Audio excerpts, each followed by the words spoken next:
Shabbat Shalom. Shabbat Shalom. I don't know about you, but I've been noticing that the days are getting longer and the trees are starting to bud, and I've even been seeing crocuses peeking out from the soil. And somehow that's lifting me up a little bit despite endless sadness and fear in the world.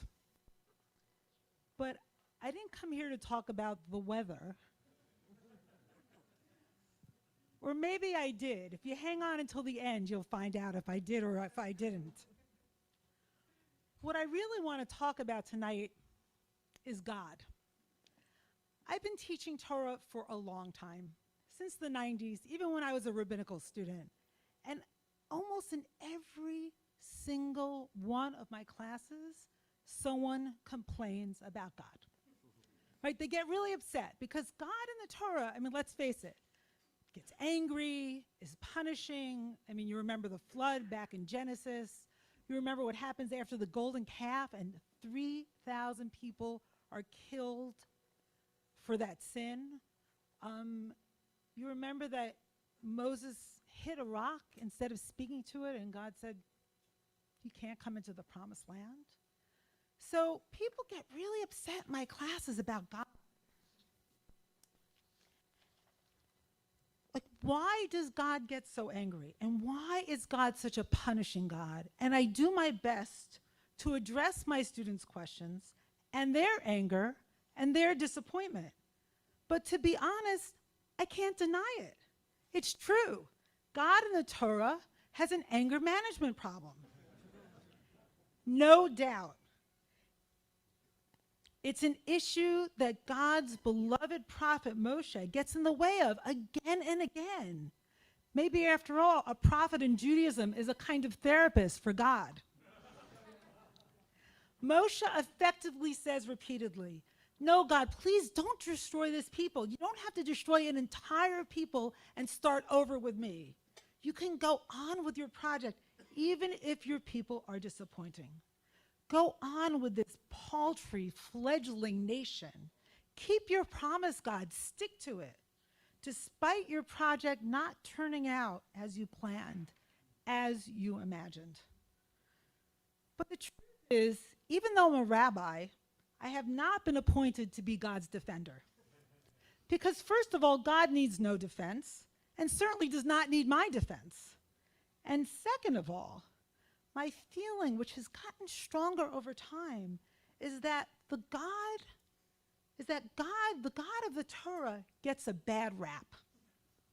Maybe even, I would say, a terrible rap, an undeserved rap. What do I mean? So think about it. God is understandably disappointed again and again. God gave Adam and Eve exactly one command, one, and they disobey it. Okay, you could say they were set up. There was that tree in the middle of the garden. Don't touch it, right? But you could also say they were given a simple test and they failed miserably. And then during the generation of the flood, Dur HaMabul, only imagine how it was for God after creating this beautiful, majestic world of endless beauty to have people destroy it. As it says in chapter 6 of Genesis, Vayar Elohim et haaretz v'hinei nishchata ki hishchit kol basar et darko al haaretz. God saw the earth, and here it had gone to ruin, for all flesh had ruined its way upon the earth. So this Hebrew word, this Hebrew verb, this root that's used for ruin is really interesting. Shin, chet, taf. It means ruin or to destroy. God creates a world of exquisite beauty, and the very creatures that are sustained by it destroy it. How depressing is that? We in our times know exactly how depressing that is, because we live with that sadness. But somehow, God finds comfort in Noah. And somehow, God builds a new world from him and his family and the animals he saved in the ark. And God finds a way to continue to rebuild. But then there's the Israelite family. Wow, they're a mess. I mean, some people say they're dysfunctional, but I actually think it's far worse than that. They are lying, stealing, duplicitous, and murder. You name it, they've got it. But God continues with this miserable family, sending them into slavery, maybe in the hopes of reform. But even after God liberates them from slavery and splits the Reed Sea and reveals God's self at Sinai, they remain a miserable, complaining people, complaining their way through 40 years in the desert. God stick with this impossible project of bringing an impossible people to the promised land. Okay, you might be wondering, what does this have to do with our Parsha? Right? We're now in the midst of two portions that are all about the building of the Mishkan, the building of the sanctuary, which is God's home on earth. It starts with these words, V'yidaber Adonai el Moshe lemor. This is last week's Parsha. Now Adonai spoke to Moshe saying, Daber el b'nei Yisrael v'yichu li truma me'et kol ish asher yidvenu libo tichu et trumati. So Adonai spoke to Moshe saying, speak to the children of Israel that they may make me a contribution from every person whose heart makes them willing. You are to contribution. Now these people were just slaves, and suddenly they're being invited to do something willingly, generously, freely, right? A situation of forced labor and power over. God is inviting them into partnership.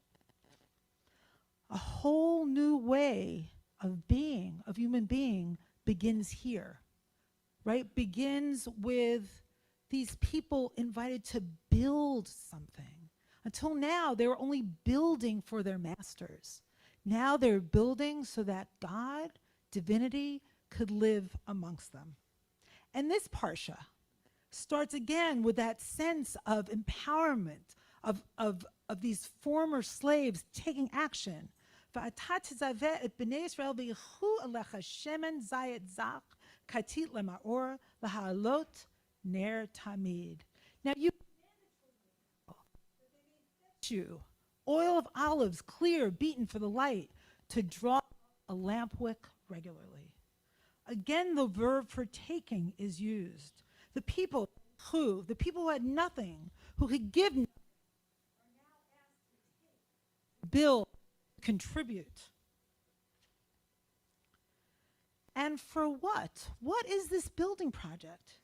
In God's words from last week's Parsha, Va'asuli mikdash v'shachanti bitocham. Let them make me a sanctuary that I may dwell amongst them.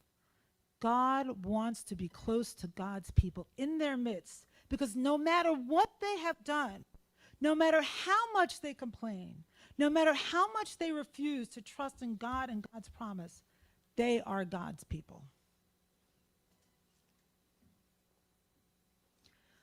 But here's something that's even more amazing to me. Okay. Thank you. God is asking the Israelites to be builders in the face of destruction. God already knows that this is the pattern of humanity, that whatever is built gets destroyed. God remembers what happened with Adam and Eve. God remembers the flood. God knows that soon they'll be worshiping a golden calf, and the tablets, the divine tablets that God gave Moshe, will be shattered. So the question is, for me right now, is how do we build in the face of destruction? And we know what will happen with this sanctuary. We know that it travels with the Israelites for 40 years. It goes with Joshua into the promised land. It's established in Shiloh. And although that destruction is not detailed, it's referred to in the book of Jeremiah that Shiloh was the first temple that was destroyed.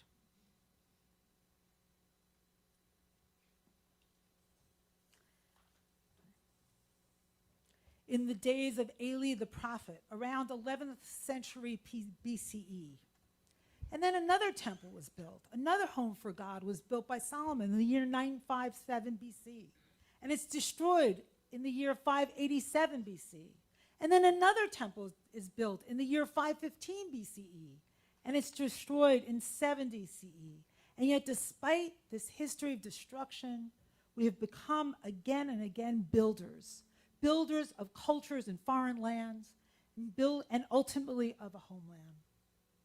So I ask in this moment, in this terrible moment, how does one build in the face of destruction? How can we rebuild when we know that destruction is part of our story as Jews and part of the human story? That there is nothing we can build that is invincible. Nothing. Indeed, to build is eminently vulnerable. I feel funny even asking this question at this moment because we're in such a moment of grief. For the 1,200 people that were slain in the south of Israel on October 7th, for so much destruction, violation, and desecration, for the more than 100 hostages that are still in captivity, for the 200,000 people in Israel on the south and the north who are in exile from their homes, for all the soldiers that have been killed in Israel, which I think are currently estimated to be about 500. And for the more than 29,000 people who have been killed in Gaza, including thousands of civilians, women, and children, for the countless homes that have been destroyed there, for the 1.4 million people who are in exile from their homes. Most of these homes don't exist anymore, and they won't be able to return to them. Maybe in this moment of endless grief, it's not time yet to ask the question about building. Maybe it's not time yet for building, but here we are in these portions about building. So I wonder, what does it mean to build in the face of destruction? I read this amazing opinion piece on February 1st, some of you might have seen it, by a hostage that was released after 54 days. Her name is Liat Atzili. This was in the New York Times. She writes about the concept of tikkumah, of rebirth, of rebuilding, of resilience. She was a hostage for 54 days. Her husband was murdered. Her 3 children, thank God, survived. Her home was destroyed. And despite her unspeakable loss, she writes a piece that's called Choosing Rebirth Over Revenge After My Release from Gaza. Where she found that in herself, I have no idea. She says, in Israel, the Shoah or Holocaust has often been spoken of in recent years alongside tikkumah, meaning rebirth, after the survivor generation chose to rebuild a nation rather than lose itself to grief and vengeance. She continues, tikkumah provides us with the vital life lesson of how to move on with dignity and purpose after experiencing a tragedy. And it is perhaps the most important gift that the survivors gave us. Beyond the horizon of our pain, we must recommit ourselves to tikkumah with the same determined optimism of the Holocaust survivor generation. I see no alternative. Without tikkumah, we will only sink further into the cycle of mutual anger and victimhood that has plagued our relationship with the Palestinians for far too long. This is not the approach that the survivor generation chose, And in their spirit, I do not seek revenge for what I have been through. She somehow found the courage, right, to believe in rebirth, right, to put a stake in the ground of hope. And I think it's so vulnerable to build, right, brick after brick, when we know that there's always the possibility of destruction. It's like living into the face of death, which we're always doing, right? There's always that threat, and how do we live so vulnerably, so openly exposed in the face of death? There's something in our Siddur that we often overlook. It describes God as Mechayeh HaMeitim, the God that enlivens the dead, the God of rebirth, the God of resurrection. I'll never forget, years ago when I was a student, a friend of mine told me that she was an incest survivor, and that that phrase about God was the most important description of God in the entire Siddur. Right, the one who resurrects the dead. So as we look around us and we see hints of spring, we remember that rebirth is possible, and that there's something about spring, right, those little green shoots that's so vulnerable, right, and to destroy in a way is so much easier, to sink into despair. But rebirth, rebuilding, is calling to us from nature, from the Torah, from the fabric of our lives, from the cycles of nature.